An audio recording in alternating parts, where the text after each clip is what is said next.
Hi friends, welcome to VIP வஸ்னி channel. இன்றைக்கி என்ன பார்க்க போகிறோன்னா, முள்ளங்கி போட்டு சாம்பார் எப்படி வைக்க போகிறோம் தான் பார்க்க போகிறோம்.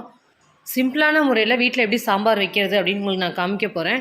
ஸோ வீடியோ ஸ்கிப் பண்ணாமல் லாஸ்ட் வரைக்கும் பாருங்கள். அப்படியே சப்ஸ்கிரைப் பண்ணாதவங்க சப்ஸ்கிரைப் பண்ணிக்கோங்க. பக்கத்தில் இருக்க பெல் ஐக்கானை கிளிக் பண்ணிட்டீங்கன்னா நான் போகிற வீடியோஸ்லாம் உங்களுக்கு வந்து சேரும். அப்படியே ஆல்ன்ற ஆப்ஷன் கொடுத்தீங்கன்னா உங்களுக்கு ஆன் த ஸ்பாட்டாக நான் போகிற வீடியோஸ் உடனே வந்து சேரும். ஸோ வாங்க வீடியோஸ்க்குள்ளே போகலாம். சாம்பார் வைக்க பருப்புக்கு தேவையான பொருட்கள்லாம் எடுத்துக்குவோம். ஒரு 100 கிராம் துவரம் பருப்பு எடுத்திருக்கேன். ஒரு வெங்காயம் எடுத்து நறுக்கி வச்சுருக்கேன். 2 தக்காளி எடுத்திருக்கேன். ஒரு 1/2 டீஸ்பூன் ஜீரகம், பெருங்காயம், 1/2 டீஸ்பூன் மஞ்சள் தூள் 3 எடுத்து வச்சுருக்கேன். நாம் எடுத்து வச்சுருக்க துவரம் பருப்பை குக்கரில் எடுத்து போட்டுக்கலாம். தேவையான அளவு தண்ணி ஊற்றிக்கணும். ஆனால் நல்லா தண்ணி ஊற்றி ஃபஸ்ட்டு கழுவிக்கலாம். நல்லா பருப்பை நல்லா கழுவியாச்சு. நறுக்கி வச்ச 2 தக்காளியை சேர்த்துக்கலாம். நறுக்கி வச்ச வெங்காயத்தை சேர்த்துக்கலாம். சீரகம், மஞ்சள் தூள், பெருங்காயத்தூள் 3 சேர்த்துக்கலாம். பருப்பு வேகிற அளவுக்கு நிறையா தண்ணி வச்சுக்கிட்டு குக்கரை நல்லா மூடிக்கலாம். மூடி ஸ்டவ்வை ஆன் பண்ணி அடுப்பை பற்ற வச்சு குக்கரை நம்ம ஸ்டவ்வில் வச்சுக்கலாம். பருப்பு வேகிற அளவுக்கு ஒரு 4 விசில் வந்தால் போதும். பருப்பு வெந்துடும். ஸ்டவ்வை ஆஃப் பண்ணிக்கலாம். இப்போ நம்ம எடுத்து வச்சுக்க முள்ளங்கியெல்லாம் நம்ம கட் பண்ண ஆரம்பிச்சிடலாம். நல்லா அதோட ஸ்கின்னை ஃபுல்லாக நம்ம ரிமூவ் பண்ணிக்கணும். அந்த பீலால் எல்லா முள்ளங்கியும் நல்லா க்ளீன் பண்ணிவிட்டு இப்போ நம்ம ரவுண்டாக சர்க்கிள் மாதிரி நல்லா ஃபுல்லாக கட் பண்ண ஆரம்பிச்சுக்குவோம்.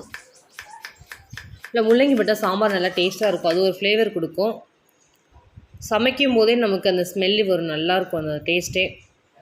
முள்ளங்கியில் அதிகம் நீர்ச்சத்து இருக்குது. ஸோ அந்த வெஜிடபிள் சாப்பிட்டா நிறைய நமக்கு நீர் கிடைக்கும்.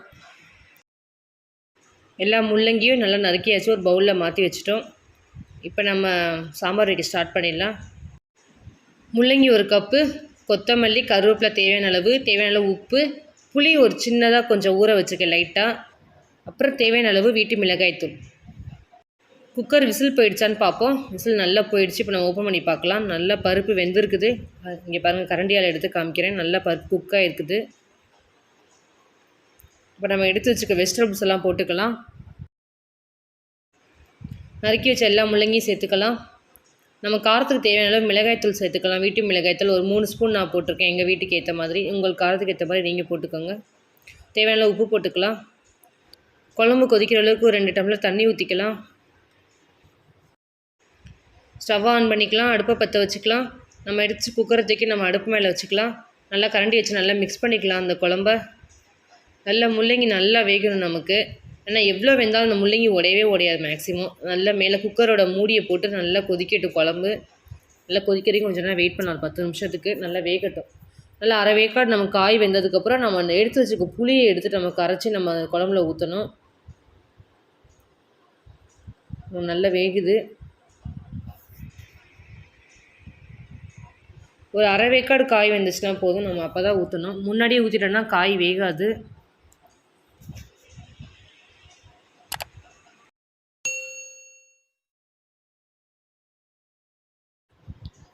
இன்னும் கொஞ்சம் நேரம் குக்கரை மூடி வச்சு நல்லா கொதிக்கட்டும். ஃபுல்லாக கொதிச்சிருச்சு. கொஞ்சம் வெந்துருச்சு காயுமே நமக்கு. ஸோ இப்போ நம்ம எடுத்து வச்சுக்க அந்த புளியை நல்லா கரைச்சிக்குவோம். கரைச்சி நம்ம அந்த புளி தண்ணியை மட்டும் நம்ம அதில் ஊற்றிக்கணும். ஏன்னா அந்த ஃபில்டர்னால் நமக்குள்ளே நிறைய இருக்கும் அந்த திப்பியெல்லாம். அதெல்லாம் நம்ம போகிறது கை வச்சு நல்லா வடிகட்டி ஊற்றிக்கலாம். இல்லை ஊற்றிருக்கப்புறம் ஒரு 5 நிமிஷம் நல்லா கொதிக்கணும். நல்லா குழம்பு. ஏன்னா அந்த புளிப்பு எல்லாம் நமக்கு குழம்புல போய் ஊறணும். அதனால் நல்லா குழம்பு கொதிக்கட்டும். குழம்பு நல்லா கொதிச்சிச்சு. இப்போ நம்ம தாளித்து விட்டுடலாம். திரும்பி ஸ்டவ்வை ஆன் பண்ணி அடுப்பை பற்ற வச்சுட்டு நம்ம எடுத்து வச்சு கடாயை வச்சுக்கலாம். தேவையான அளவு எண்ணெய் ஊற்றிக்கலாம். எண்ணெய் நல்லா காயட்டும். காஞ்சோடனே நம்ம கடுகு போட்டுக்கலாம். 1 ஸ்பூன் கடுகு நல்லா பொரியட்டும். பொரிஞ்சோடனே எடுத்து வச்சு கருவேப்பிலை சேர்த்துக்கலாம். நம்ம எடுத்து வச்சுக்க அந்த சாம்பாரை நம்ம போட்டுக்கணும். அப்படியே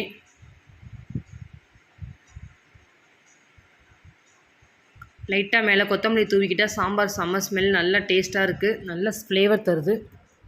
இதே மாதிரி நீங்களும் உங்கள் வீட்டில் செஞ்சு பாருங்கள்.